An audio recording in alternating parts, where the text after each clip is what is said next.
Every single day, I dawdle downstairs in a half-awake, half-zombie state, shakily pouring myself a cup of my poison of choice. I tell myself, this has got to stop.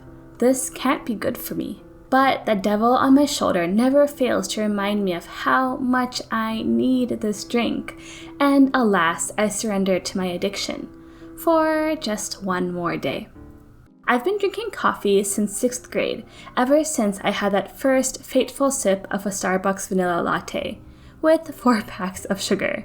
And since then, I've become more and more hooked to this bizarre substance that not just I, but the entire world consumes en masse. So in today's video, I wanted to explore more about my love-hate relationship with coffee, learn more about why it's so addicting, and evaluate whether I should quit coffee once and for all. That's already a latte.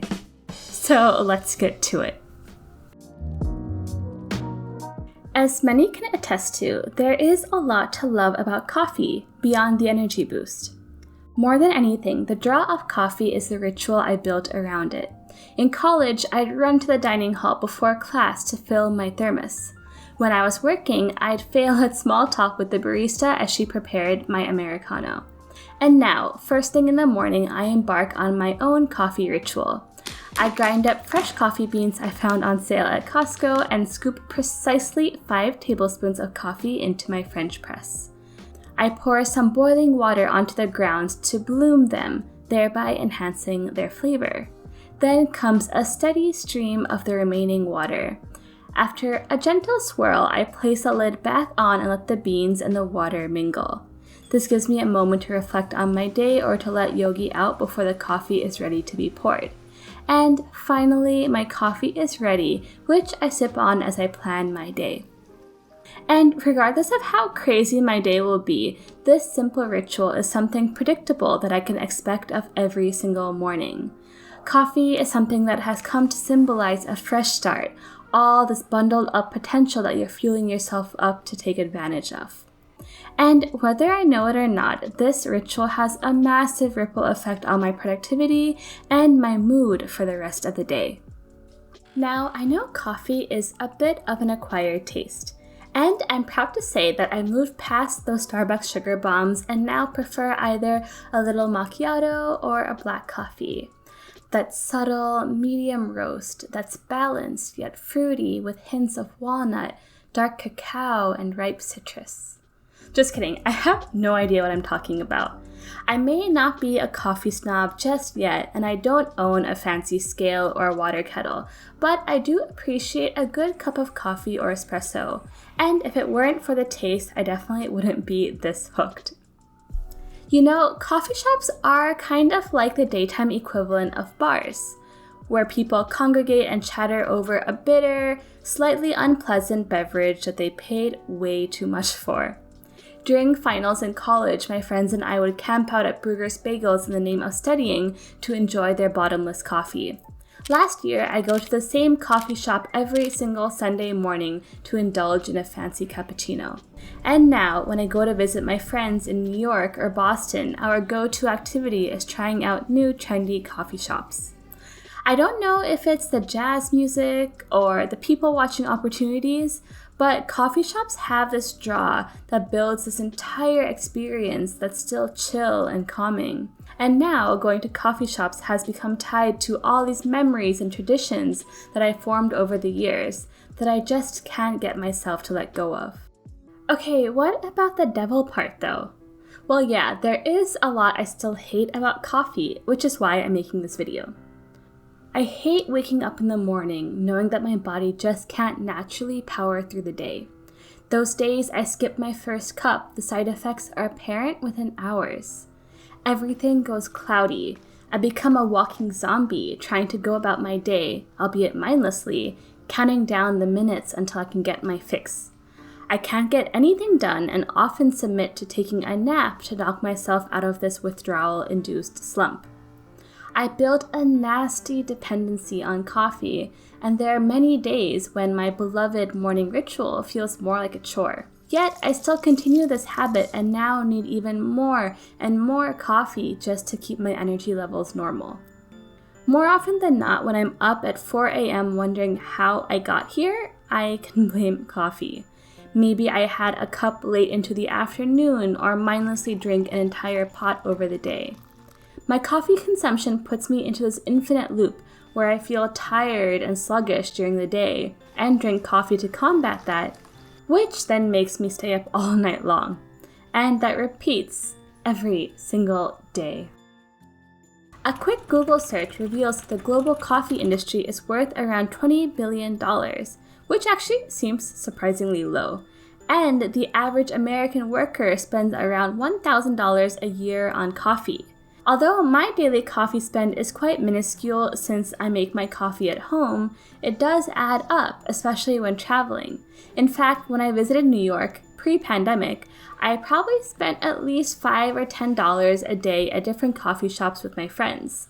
And that's coming from someone who thinks twice to turn up the AC. Now, I want to learn more about what it is about coffee, and specifically caffeine, that is so addicting. First, I stumbled upon this video by Ted Ed, and yes, even with a college pre-med degree, I still gravitated towards this cartoon. So, how does caffeine work? Well, our brains have a bunch of receptors for various molecules, including adenosine. And adenosine is a compound released during the breakdown of ATP, which, if my biology memory serves me right, is how your body gets energy. So yes, our brains have these adenosine receptors, and when adenosine binds, a chain reaction is activated that makes your neurons fire more sluggishly, aka making you sleepy. But then comes the caffeine, a stimulator that happens to be structured very similarly to adenosine. So this blocks adenosine from docking to those receptors, thus preventing those sleepy feelings and thereby making you feel more alert. And as we keep drinking more and more coffee, the brain adapts, which is when the addiction kicks in. If the adenosine receptors are always clogged, then your body just forms new ones. As a result, there's more adenosine activity and you get more sluggish. So you drink more coffee, your brain makes even more receptors to compensate. Yeah, you get the idea. With any addiction, you can also experience withdrawal. This is because once you stop drinking coffee, there's an abnormally large amount of adenosine receptors that are just vacant. So adenosine now can bind pretty much anywhere, making it work overtime. This makes you feel abnormally sleepy, depressed, and causes those nasty headaches. The silver lining to all of this is that it is somewhat reversible. It only takes around 7 to 12 days of a caffeine detox for those newly built receptors to just disappear. And just like that, your brain resets to its original state. So if your body can just reset after 2 weeks, how bad is coffee actually for you? And warning, the science here is a bit wishy-washy since the biological mechanisms of these findings are not yet known.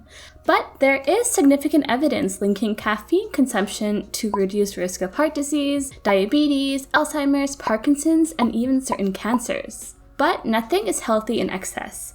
And if you pulled an all-nighter, you'd know that too much coffee can lead to a rapid heart rate, restlessness, and even anxiety. Over time, this can cause long-term complications like muscle tremor, irregular heart rate, and low blood pressure. So all I can conclude is that coffee isn't that bad in moderation, but there's no need to rush out and start drinking it if you don't do so already. The purpose of sharing all this is to show that I am far, and I mean far, from perfect, and that I want to take actions to improve myself. So in line with that, what can I do going forward? Well, I do have a few ideas.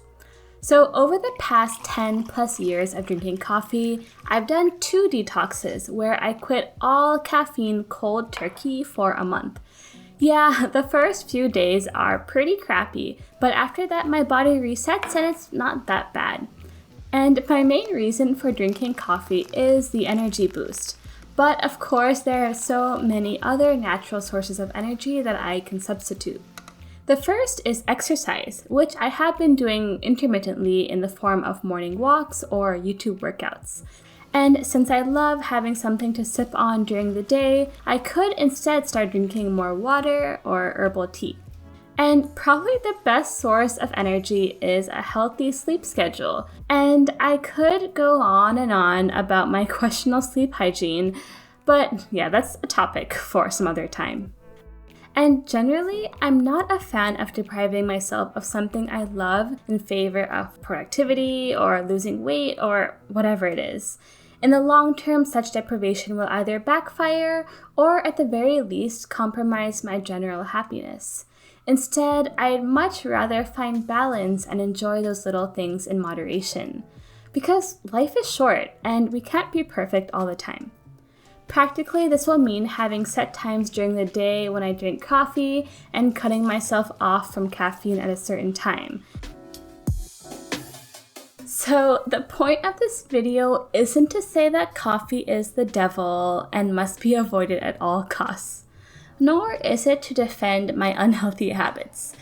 Instead, the point of this exercise was to introspect on my own situation, educate myself more on the impact of my decisions, and evaluate how I can improve myself going forward. And in this case, I still feel like coffee is something that brings net enjoyment to my life and that I don't need to ban it altogether. Instead, like any good thing in life, whether it's coffee or a brownie, I will be mindful of how much I consume and appreciate it when I do. So yeah, are there any habits that you've been trying to break? Let me know in the comments down below because I'd love to continue the discussion. And yeah, I hope you enjoyed this video. If you did, please give it a big like and subscribe, and I'll see ya in the next one.